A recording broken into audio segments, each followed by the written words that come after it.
તો આભાર સમગ્ર માહિતી બદલ। હાર્દિક જોડાયા છે ફોન લાઈન પર વધુ માહિતી આપવા માટે। હાર્દિક, વધુ એક દુર્ઘટના અને તે પણ બ્રિજ જે પ્રકારથી તૂટ્યો છે, અનેક સવાલો પણ ઉપસ્થિત થઈ રહ્યા છે। હાલની શું અપડેટ છે આપની પાસે હાર્દિક? બિલકુલ થી જો હાલની અપડેટની વાત કરવામાં આવે તો સતત જે રેસ્ક્યુની કામગીરી છે તે ચાલી રહી છે।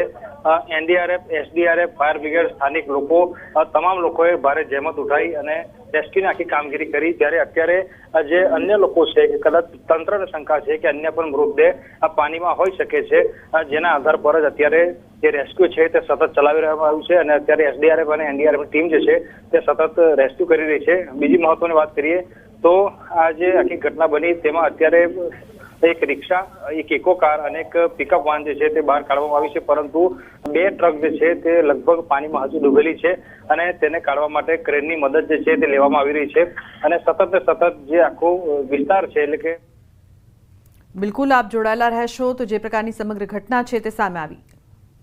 પાદરા તાલુકાથી આણંદ જિલ્લાને જોડતો ગંભીરા બ્રિજ જે છે તે આજે વહેલી સવારે ધરાશયી થઈ ગયો। ત્યારે સમગ્ર ઘટનાની વાત કરીએ તો અત્યારે બપોરના 12:30 વાગ્યા છે અને બપોરના 12:30 વાગ્યા સુધીમાં લગભગ 9 જેટલા મૃતદેહ છે તે નદીમાંથી બહાર કાઢવામાં આવ્યા છે અને 9 લોકોને સહી સલામત રીતે બચાવી લેવામાં આવે છે। તેમને જુદી જુદી હોસ્પિટલમાં સારવાર જે છે તે આપવામાં આવી રહી છે। બીજી મહત્વની વાત કે વડોદરા જિલ્લા કલેક્ટરે ખૂબ જ મોટું અને મહત્વનું નિવેદન આપ્યું કે આખી જે ઘટના બની તેમાં 2 ટ્રક, એક ઇકો કાર, એક પિકઅપ વાન, એક રિક્ષા અને અન્ય કેટલાક વાહનો જે છે તે પાણીમાં ડૂબ્યા હતા। ત્યારે તાત્કાલિક ધોરણે તંત્ર દ્વારા રેસ્ક્યુની કાર્યવાહી શરૂ કરવામાં આવી।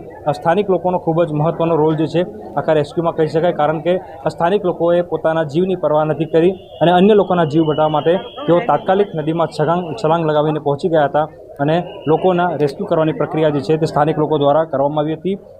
કલાકો વીતી ગયા, હજુ સુધી રેસ્ક્યુ ઓપરેશન ચાલુ છે। અંદર કેટલા મૃતદેહ છે તેનો અંદાજો લગાવી શકાય તેમ નથી, કારણ કે વાહનો પાણીમાં ડૂબેલા છે અને બ્રિજની પરિસ્થિતિ અત્યારે તમને બતાવવાનો પ્રયત્ન કરી રહ્યા છીએ કે તમે જોઈ રહ્યા છો કે એક ટ્રક જે છે તે બ્રિજ પર લટકી રહ્યું છે અને એક બાઇક પણ ત્યાં લટકતી હાલતમાં જોવા મળી રહ્યું છે। બ્રિજ ક્ષતિગ્રસ્ત છે એવું સ્થાનિક લોકો દ્વારા છેલ્લા 5 વર્ષથી તંત્રને રજૂઆત કરવામાં આવતી હતી, પરંતુ ઊંઘતું તંત્ર જાગ્યું નહીં અને આખરે આજે નિર્દોષ લોકોની આંખો હંમેશા માટે બંધ થઈ ગઈ છે। ત્યારે આજે વાહનો, હેવી વ્હીકલ્સ, ટ્રક જે પાણીમાં ડૂબેલા છે તેને બહાર કાઢવા માટે અત્યારે ક્રેનની મદદ લેવામાં આવી રહી છે અને સ્થાનિક લોકો પણ પ્રશાસનની મદદ કરી રહ્યા છે। હાર્દિક દીક્ષિત, ન્યૂઝ 18 ગુજરાતી, વડોદરા। તો જે પ્રકારની આ સમગ્ર ઘટના સામે આવી છે, પરંતુ એક મહત્વનો સવાલ એ પણ છે કે આ બ્રિજ છે તે જર્જરિત હતો અને 5 વર્ષથી સ્થાનિકો તેને લઈને રજૂઆત પણ કરતા હતા, પરંતુ એ સમયે જો કદાચ તંત્ર જાગ્યું હોત તો આટલી મોટી દુર્ઘટના છે તે ન સર્જાઈ હોત। મોટા સવાલો અહીં ઉપસ્થિત થઈ રહ્યા છે। मेरा गांव मुझपुर दरियापुरा है और मेरा मुझपुर दरियापुरा गांव के एक इको गाड़ी भाड़े करके बगदाना जाने वाला था। वो सुबह 7 बजे निकला। वो 7:30 बजे मेरे को मालूम पड़ा, मैं घर पे दौड़ के आया तो उधर ही एक रिक्शा, एक ट्रक और एक इको, एक मैक्स, खुला मैक्स लोडिंग, वो सब अंदर पड़ा था। वो सब काम लोगों ने इधर उधर फोन करके सब आया और दूरदा लेके वो पुलिस तंत्र भी आया। वो सब मिलके थोड़ी बॉडी काढ़ी है, थोड़ा निकालने का है। जब आप आए यहाँ पे 4-5 व्हीकल तो है, लेकिन बाइक दिखाता नहीं है। आपके मतलब जो इलाके के, आपके गांव के कितने लोग हैं? मेरे गांव के 5 लोग थे। एक लेडीज हयात है, उसको दवाखाना भेजा है। वो मैं आया, मैं उड़खा तो उसको 108 में दवाखाना भेजा है।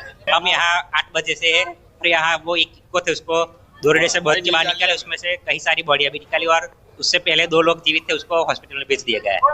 आपने क्या क्या किया यहाँ पे? हमने वो गाड़ी को रस्सी से बांध के आप लोगों ने खींच के निकाला है।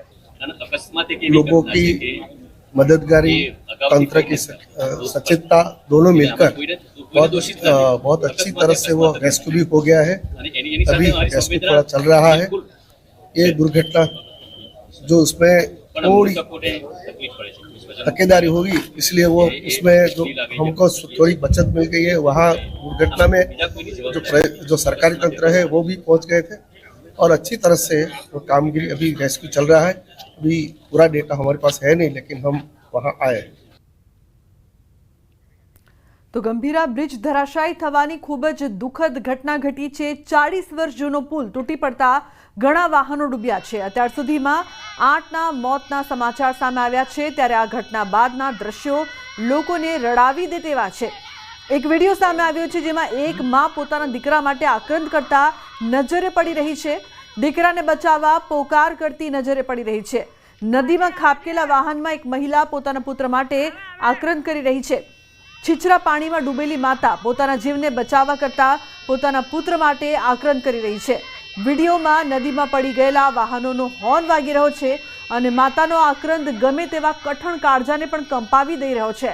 આ વિડીયો નાનો છે। આ માતાનો જે આક્રંદ છે તે ગમે તેવાના હૃદયને પીગળાવી દે તેવો છે, પરંતુ નિષ્ઠુર તંત્રને શું પીગળાવશે? શું આ માતાને ન્યાય મળશે? તે એક મોટો સવાલ આજે સમગ્ર ગુજરાત પૂછી રહ્યું છે। સાહેબ ક્યાં જતા હતા તમે? બગદાના શેમાં હતા? ગાડીમાં કેટલા લોકો તમારી સાથે બીજા હતા? 6 જણ છે। તો બધા અંદર જ છે? બધા હા, મેં અંદર જ છે। મારો આવડો દીકરો છોકરો પોલીસ ગયો છે, મારો ઘરવાળો ભાઈ છે, મારો જમાઈ છે, મારા બનેવી છે, બધા જ છે। કોઈ પ્રસંગમાં જતા હતા? ના, અમે બગદાના પૂનમ ભરવા જતા હતા। મારો બહુ બધાનો છોકરો છે, તે અમે એને પગે લગાડવા જતા હતા।